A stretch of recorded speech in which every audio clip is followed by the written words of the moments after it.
আসসালামু আলাইকুম ভিউয়ার্স, আশা করি আপনারা ভালো আছেন। মিজান বিডিটেক 07 এ আপনাদেরকে সবাইকে স্বাগতম। আজকে আমরা ভিডিও নিয়ে এসেছি ফ্লাইটের যে টিকিট বা অরিজিনাল না ডুপ্লিকেট, অনেকেই আতঙ্ক। কারণ ইদানিং আমরা কিরগিজস্তানের ভিসা দিয়ে অনেক ভিডিও দিছি, অনেকেই হেল্প পাইছে আমাদের কাছে ইনশাআল্লাহ। কিছুদিন আগে অনেক লোক চলে গেছে, তাদের ফ্লাইটের টিকিট নিয়ে খুবই ঝুঁকিপূর্ণ ছিল যে ফ্লাইটটা আমরা স্ট্যাটাসটা কোনোভাবে পাচ্ছি না, শিডিউলটা পাচ্ছি না, অথচ এরকম পেপার হাতে পেয়েছি যে ফ্লাইটের যে টিকিটটা। তো আজকে আমরা দেখাবো কিরগিজস্তান যারা যাবেন, যাদের টিকিট আছে বা টিকিট করছেন বা করবেন, আপনারা এই টিকিটটা কিভাবে চেক করবেন অরিজিনাল না ডুপ্লিকেট। আমাদের এই কাগজের সাথে বা টিকিটের সাথে ফ্লাইটের স্ট্যাটাস ঠিক আছে কিনা। অনেকেই টিকিট কাটার পরে কি করছে, বিমানবন্দরে গেছে, টিকিট ভেজাল, ভিসা ভেজাল, যাইতে পারে নাই, রিটার্ন আসছে, এরকম ক্লেম আমরা অনেক দেখেছি এবং পেয়েছি। তো আজকে আমরা এই ভিডিওতে দেখাবো যে আপনারা যারা কিরগিজস্তান যাবেন, বাংলাদেশ থেকে কোথায় যাবেন, কিভাবে যাবেন। অনেকে অনেক ধরনের প্রশ্ন করছে যে আমাদের টিকেটে কিরগিজস্তানে আমরা যাব কিন্তু যাচ্ছি কুয়েত, কেন? এটাও প্রশ্ন করছে। আমরা আজকে ভিডিওতে পুরো ক্লিয়ার বুঝাবো যে কিরগিজস্তানে আপনারা কিভাবে যাবেন এবং আপনাদের টিকেটটা অরিজিনাল না ডুপ্লিকেট, সবকিছু ঠিক আছে কিনা এই ভিডিওতে আমরা ক্লিয়ারেন্স দেখাবো। তো যারা আমার এই চ্যানেলে নতুন, তাদেরকে একটা রিকোয়েস্ট করবো, যদি নতুন হয়ে থাকেন অবশ্যই চ্যানেলটি সাবস্ক্রাইব করবেন। আর যারা ফেসবুক পেজ থেকে দেখতেছেন অবশ্যই পেজটাকে ফলো করে রাখবেন। ভিডিওটা কন্টিনিউ দেখুন এবং পুরাটাই বুঝতে পারবেন যে আপনাদের টিকেটে কোনো সমস্যা আছে কিনা। এই ভিডিওতেই পুরাটাই দেখাবো ইনশাআল্লাহ।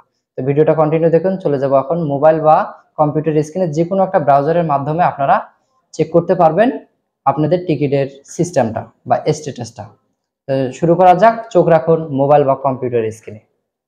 তো ভিউয়ার্স, আমরা চলে এসেছি মোবাইল অথবা ল্যাপটপ বা কম্পিউটার, আমরা যেটাই বুঝি সেই স্ক্রিনে আমরা এখন চলে এসেছি।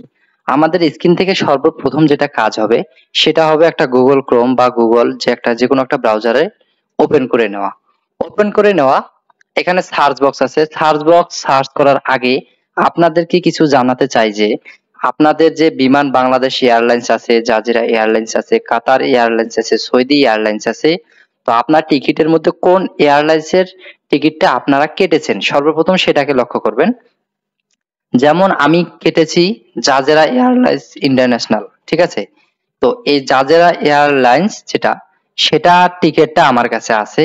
আপনার কাছে কিন্তু অন্য বিমানেরও টিকিট থাকতে পারে, আপনি সেই নামটা আগে লিখবেন। যেমন সৌদি হলে সৌদি, এস এস দিয়ে সৌদি হয় সৌদি লিখবেন, ঠিক আছে। তো যেহেতু আমার জাজেরা, তো আমি জাজেরা এয়ারলাইন্স টিকিটটা লিখবো, ঠিক আছে। তো জাজেরা এয়ারলাইন্স টিকিটটা লেখার পরে আমরা এখানে সার্চ দেব।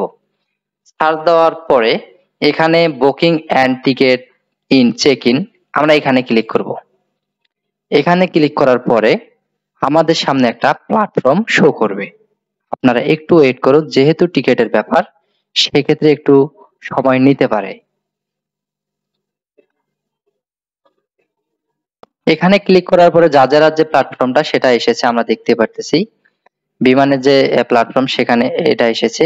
একটু মাঝখানে দেখুন এখানে লেখা আছে চেক ইন, এখানে আছে manage booking, check in, hotels. আমরা যেহেতু টিকিটটা চেক করব সেক্ষেত্রে আমরা চেক ইনে ক্লিক করব। আমাদের এখানে লেখা আছে দেখুন পিএনআর নাম্বার, আর এখানে লেখা আছে ইমেল অথবা যার নামে টিকিট তার লাস্ট নেম। আমি এখানে আমার পিএনআরএন যে নাম্বারটা 6 ডিজিটের হয়, এখানে এই 6 ডিজিটের নাম্বারটা বুকিং যে রেফারেন্স পিএনআরএন যে নাম্বারটা সেটা আমরা দিয়ে দেব। তা আমি আমার নাম্বারটা দিয়ে দিচ্ছি। নাম্বারটা 6 ডিজিটের হয়, কোনোভাবেই কোনো সংখ্যা ভুল করা যাবে না, অবশ্যই সঠিক তথ্য দিতে হবে।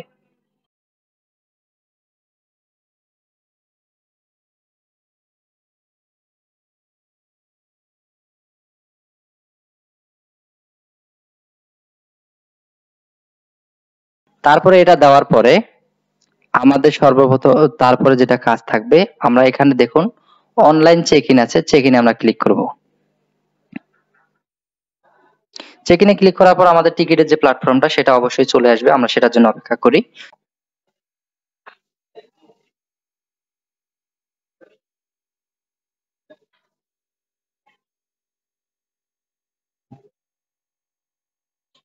তো ভিউয়ার্স দেখুন লোডিংটা নেওয়ার পরে আমাদের যে টিকিট সেটা কিন্তু অলরেডি চলে এসেছে। তো এখানে দেখুন আমি একটা জিনিস বলতে চাচ্ছি, যেখানে ঢাকা থেকে কুয়েত ঠিক আছে, এটা কোন কোন টাইমের যে ফ্লাইট সেটা আমরা দেখতে গেলে আমাদেরকে তারপর কি করতে হবে, এখানে সার্চ এবং বিমানের একটা লোগোর পরে দেখুন সার্চ লেখা আছে, আমরা এইখানে একটা ক্লিক করে দেব। ক্লিক করে দেওয়ার পরে নেক্সট স্টেপটা আসবে, আসলে আমরা দেখব আমাদের কোন কোন সময় টিকিট আছে। ঠিক আছে, আমরা সেই টিকিটগুলো মিলিয়ে নেব। তো আপনি যদি আপনার ফ্লাইট যাওয়ার আগে আপনারা যদি আপনার টিকিটটা এভাবে আপনি চেক করেন, তাহলে কিন্তু আপনার টিকিটটা এরকম শো করবে।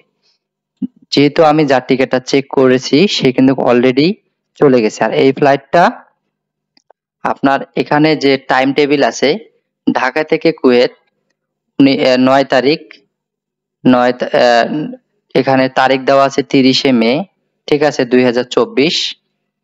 এই এই টিকিটে 30শে মে 2024, ঠিক আছে, আপনার বুধবারে বৃহস্পতিবারে 7:55 এটা অবশ্যই পিএম হবে। তো আপনারা আপনার টিকিটের সাথে অবশ্যই কিন্তু আপনি ডেট, তারিখ এবং আপনি ঢাকা থেকে কুয়েতে যাচ্ছেন। তবে একটা প্রশ্ন, আমি কিন্তু ভিডিওতে বলেছি যে এটা কিন্তু কিরগিজস্তানের টিকিট। হ্যাঁ, এটা কিরগিজস্তানের টিকিট। অনেকে প্রশ্ন করেছে যে ভাইয়া ঢাকা থেকে আমরা কিরগিজস্তান যাব, কিন্তু আমাদের বিমানের টিকিটে লেখা আছে এটা কুয়েত। কেন কুয়েত লেখা আছে, আমরা কেন কুয়েতে যাচ্ছি? তো এটার উত্তর হচ্ছে আপনি ঢাকা বা বাংলাদেশ থেকে ডাইরেক্ট কিরগিজস্তানে যেতে পারবেন না।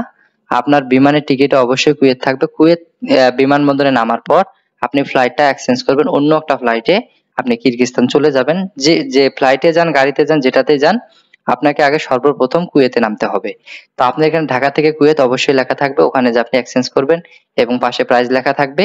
এগুলো সবকিছু আপনার সাথে মিলিয়ে তারপর আপনি ফ্লাইটে উঠবেন বা ফ্লাইটে টাইম টেবিল মতো আপনি জার্নি শুরু করবেন। কারণ আপনার ফ্লাইটের ডেটের আগে অবশ্যই টিকিটটাকে চেক করুন যে টিকিটটা অরিজিনালি আপনার টাইমের সাথে, টিকিটের টাইমের সাথে ফ্লাইটের টাইম ম্যাচিং আছে কিনা, এগুলো খেয়াল রাখুন। তারপরে আপনি টিকিটটা প্রিন্ট করতে গেলে আপনার মোবাইল অথবা কম্পিউটারে কন্ট্রোল+P দিয়ে আপনি টিকিটটা প্রিন্ট করার ব্যবস্থা করতে পারেন। কারণ টিকিট তো আমাদের প্রিন্ট প্রয়োজন হয়, টাইম টেবিলেরও প্রয়োজন হয়, এজন্য আমাদেরকে প্রিন্ট করা লাগতে পারে। সেক্ষেত্রে এইখানে দেখুন আমি কিন্তু অলরেডি পিডিএফ ফাইল করে ফেলেছি।